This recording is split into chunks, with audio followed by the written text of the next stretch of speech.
Welcome back. She's a trailblazing fashion icon, leader, and barrier breaker. Beth Ann Hardison was one of the first high-profile black models of the 60s, 70s, and 80s, and then went on to found her own modeling and management agency. Beth Ann, thanks for being with us today. How are you today? Good to see Oh, you. oh, how are you? Nice to see you. Your, Thank you. your latest project is a documentary about activism in the fashion industry and activism through fashion, and it's called Invisible Beauty. Why did you title the film Invisible Beauty? I honestly, I've been asked that so many times now, but I think it's because, well, first, I think The Invisible Man, which was, a book way back in the day, I think that was a title that stuck in my head. But once the fashion model of color started to disappear, she became invisible, and everyone thinks of model and beauty equal. So I just basically think that's what I called it because she had begun to disappear and she was no longer there. Now She you've helped and influenced so many black models in the industry. Naomi Campbell, she's a legend herself, to newer stars like Zendaya, just to name a few. How do you like being referred to as the godmother of fashion? I don't mind it. Because it's true. I mean, the godmother of it, I like when the British folks said mother of industry. I like that title. The godmother of fashion, if they say so, okay, I'm all right with it.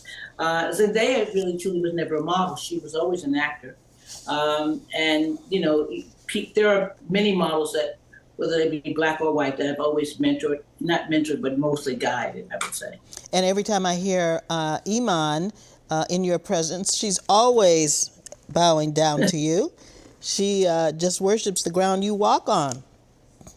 She has great respect. We've had a long relationship from the time she first came to America. So, yeah, it's been a long journey, and we still remain very close. Now, you've spent your career calling out the industry and also calling in the industry. In 2013, you sent out letters to the major fashion houses that used one or no black models, and you stated, quote, "No matter the intent, the result is racism," unquote. What was the reaction, and what has changed or not changed in the last 10 years? Yeah, no, the reaction was immediate. I mean, that was what, if I sent it out in September 2013, then immediately, um, right away, Paris, London, um, Milan showed models right away of color, ending shows, opening shows. And it had a little fallback, go, oh my goodness gracious. But in the end of the day, it wound up being that we actually was able to see a great difference continually. So it would have us go back a little bit, go back, but now it's beginning to consistently be integrated.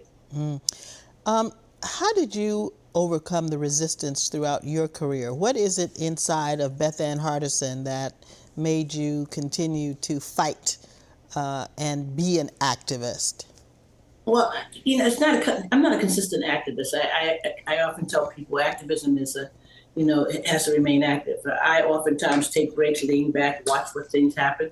Advocacy, I will always remain an advocate, but I think it's never like I'm consistently thinking fighting. It's just not like that. It's just that sometimes I just feel like my neighboring uh, part person in business needs to be educated, and more often they're Caucasians and they're not. So sometimes I just have to bring things up, and I always felt very comfortable. I grew up in the garment business. I never had any fear to speak up and share information I thought was important to those I knew, and they oftentimes were those who were in charge, like those who either book models or they were designers. So I always had this feeling that sometimes when I hear things that were wrong, I could share it with them. Don't you see how that sounds, or don't you think that couldn't it be? Don't you know that brides, black people get married too? I could say all kinds of things just to help them to understand certain things. Beth Ann, right now there's an assault on DEI initiatives in the corporate world. I assume the fashion world too. It was trendy for a period of time. Now some people are questioning the value of DEI. What's your take on how this is being looked at? For me, it's always been such an interesting thing. I came into work with Gucci at a time when they were being attacked for something that the internet believed was accurate. And I know that it's changing. I always used to say that DEI to me is something that's very an awkward position because you get one person in to come in to help a corporation to understand what's best for, integration or proper reaction to how you should handle people of color in a place. I think it's always been kind of like suspect. The company has to have that feeling. Everybody in the company has to have that feeling. And that's the one thing that I loved about working with Gucci, because every one of those executives thought the way I thought. And so to have one DEI person, now maybe it got very good at the point after, the Black Lives Matter movement was very so successful. I think many people felt they needed to have someone like that. But as time goes on, you see they fall right back. It's a pendulum swings so often. Yeah. And that's why I don't believe in it. Do you feel like there are others coming after you who've taken up the torch of visibility in the fashion industry? And what's your hope for the future?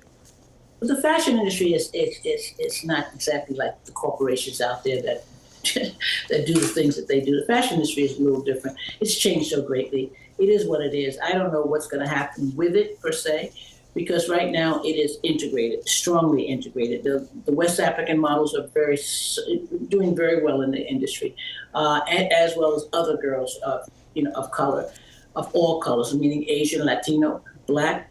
So I think it'll be fine for quite some time. I don't think there are not many people grow into a business where they become activists. I don't think that that's necessarily everyone's calling. It comes to some people, and more often not. There's very few leaders in the world, and we could pretty much, all of us could probably remember who they were, whether they be Black or white. All right, the legend, FN Hardison. Thanks for joining us. Invisible Beauty is streaming now on multiple platforms. Everybody, check it out.